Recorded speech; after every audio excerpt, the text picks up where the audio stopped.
Hi, Stamper fans. Welcome to another Make It Monday.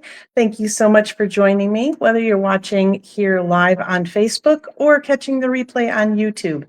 I'm so glad that you have decided to hang out. I am Nan Gerlitz, independent Stampin' Up! Demonstrator from Bloomington, Illinois, and I'm here to help you connect with your people, whether that's gathering together to craft or you making handmade items to share with them. It's all about making and deepening those connections. So let's get to it. All right, first up, as always, is Friday night Stampin' results. So we had lots of votes this weekend, and only one vote separated these cards. So the winner was this cute bee card, which was mine. So I knocked him off of his pedestal. After 4 wins in a row, the Stamper Man lost by 1 vote. So obviously both are very fabulous cards. But yeah, so super, super fun. And I'm absolutely loving the hexagon dies in the Meant to Be bundle. So I had seen something like this online and thought that was just a really cute way to show off the fruit salad designer paper. So I hope that you all got some of the fruit salad paper before Celebration stopped on Friday, because it's not available anymore. So there you go. There is Friday night Stampin' results. Thank you again for those of you that chimed in with your votes. We do appreciate it. That is always my biggest post of the week. It gets the most attention, the most engagement, everything. People love it. So it is Take a Sip week here in the studio, which means stamps, ink, paper. Take a sip. So we are making a simple card with just stamps, ink, and paper. This particular week, the first week of the month, is the perfect week for beginners, those that don't have a lot of supplies yet, those that don't have a lot of time. It's also a really good jumping off point. So if you have more supplies and you're like, ooh, what would I add to that? I keep it very simple. I'm pretty strict about, I'm not adding embellishments or anything. So if you look at this and you think, oh, it could use some bling, or it could use a ribbon or whatever, it's a great jumping off point for you to add more to it if you are more of a throw everything at it kind of stamper. So, all righty. So that is what we are making tonight, using just 2 colors, Daffodil Delight and Pebbled Path, which is a really cool kind of, I don't know, a brownish gray maybe. It is one of our outgoing in colors, which are these 5 right here. So these will be retiring this year. So every year we come out with 5 new in colors. They hang around for 2 years until we have to say goodbye to them, no matter how much we love them. So this year, the Copper Clay, Wild Wheat, Boho Blue, Moody Mauve, and Pebbled Path will be leaving us at the end of April. But as usually is the case, the retiring list comes out in March. And so we know what's kind of going to be leaving the catalog then. And usually the in colors go pretty quickly because we know those are going away.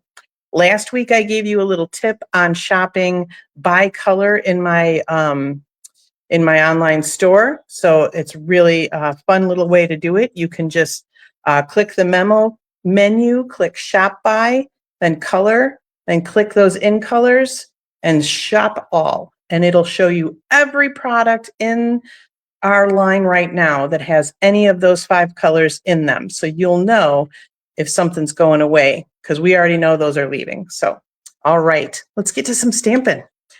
So we are doing something called 2-step stamping tonight. I'm using the Layering Leaves stamp set. And 2-step stamping is a fun little Stampin' Up! Thing where they have an outline image and then they'll have a fill-in image. The cool thing about this particular stamp set is either of these outline images will work with either of these fill-in images. So that's pretty cool. So we're going to use one of those, well, 2 of those tonight to make our little cascade of yellow leaves. I do love a yellow and gray color combo. It's it kind of became, I don't know, in vogue a few years ago. And it is just a really good combo to go with. So there's not a right or a wrong way to do two-step stamping. You can either do the inside first or the outside first. Personally, for my peace of mind, whatever I'm going to stamp in the darker color, that's the one I tend to do first, which is usually the outline. So we will do the outline image first in our pebbled path. And I think I'm going to start with this corner guy, and then we'll just kind of build from there.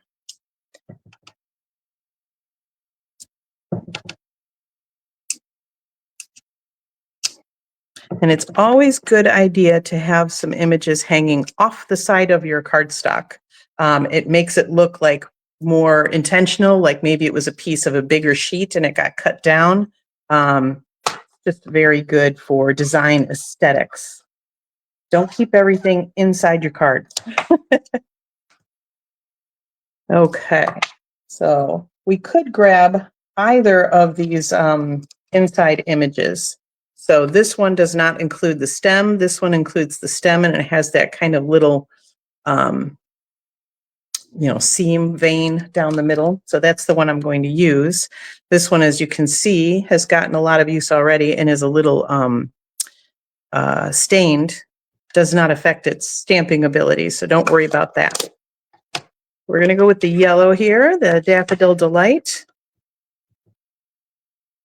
And the reason I do the dark one first is so that I can see where that dark image is through my stamp with the lighter color on it. And it's a little easier to line up. I'm also not getting too finicky about lining things up perfectly. Some of them will, some of them won't. And that's okay.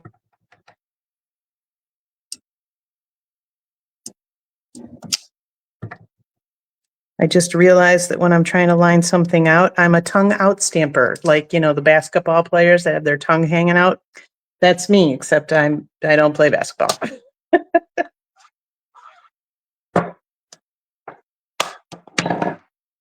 So there you go. Very easy way to color in images. You see some of them are a little off, and that's fine. Some of them, this one has a little bit more yellow showing on the stem. This one, I got that right lined up perfectly so you can barely see it. So give yourself plenty of grace if you're two-step stamping. Thanks, Linda. And don't worry, don't get too futzed about it if it's a little off kilter. Some stamp sets that are two-step stamping sets purposely don't line up right. And I know that does drive some people crazy. So I will always tell you if I have one that purposefully doesn't line up correctly. Because, if you have like OCD or something, that would probably drive you pretty crazy. That's not what we want to do. All right, we've got some thank you so much, because that's a good card to always have on hand, right? I'm going to pop this off to the side.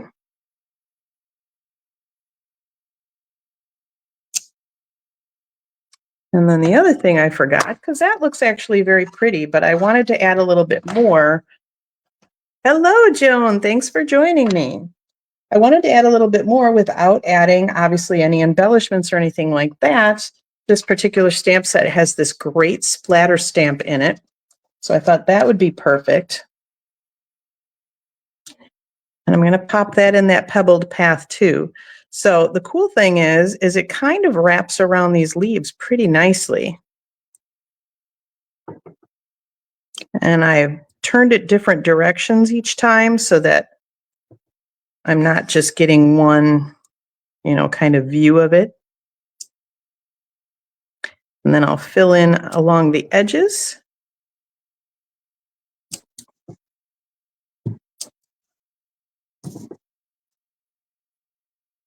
One more down here. There we go. Now, a really great piece of advice. Hey, Betty.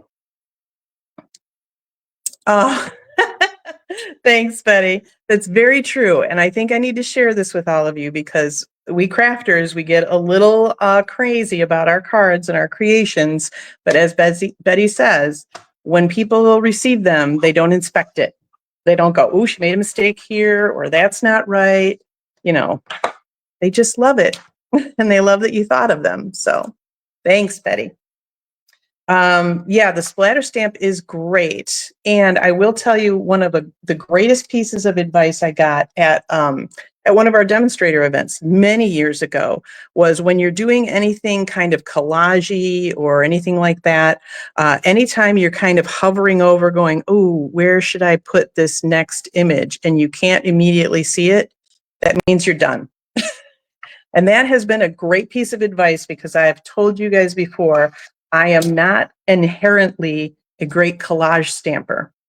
Linda is a great collage stamper, but I do not have that talent, just kind of like, I don't have that eye. So I usually have to copy something or, have some general idea. This is pretty easy for me, I will say. But that splatter stamp, I probably could have gone crazy with it. And that piece of advice is perfect. It's like stamp, stamp, stamp. And then if you're searching for a place, just stop, you're done. All righty. Oh, we need one little piece inside, don't we? I have my inside piece. So let's stamp a little yellow leaf inside. Another cool thing about making your own cards is you can make everything whatever color you want. So I could have made these leaves pink, and if no pink leaves exist in nature, too bad. It's my card. So I'm sure there are yellow leaves, but all right. And I'm doing a yellow one on the inside because that way, if I have a lot to write and I decide I want to write over it, my pen will still show. So kind of go with you're going to do a bigger image, especially on the inside. Make it a lighter one because it'll take up space. So if you don't have a lot to say, then you can just kind of write up to it and not over it. But if you have a lot to say, it'll still show. All right. Do we have anything else here? Oh, that I'm right on track with my notes. So that's nice. Okay, let's grab our glue. Do our inside first. And as you're assembling your card, I want to tell you, because I've learned this from experience, always check to make sure that you are putting your things in the right orientation so that you don't have to send an upside down card. I do know some people that I would willingly send an upside down card to, and they would laugh and we would all have a cute little giggle and that would be fine. But obviously that's not what we're going for usually.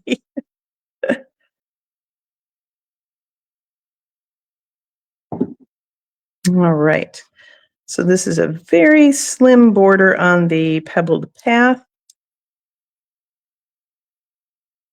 Yeah, I think we all have, right, Linda? Everybody's kind of put something on upside down or glued something shut that they weren't supposed to. It's a hazard of the craft. I was going to point out something. Oh, yes.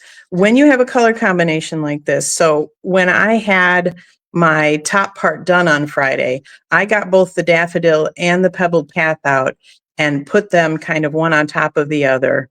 And then I switched them to see which way I wanted to go. And almost always the darker one is the great frame.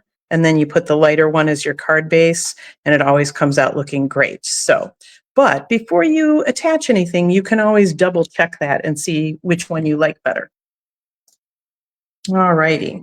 Now here's my other tip for zhuzhing up your simple cards is dimensionals. It's just another adhesive. Dimensionals are super inexpensive. You get so many in a pack. And it's a nice way to add a little dimension, hence the name.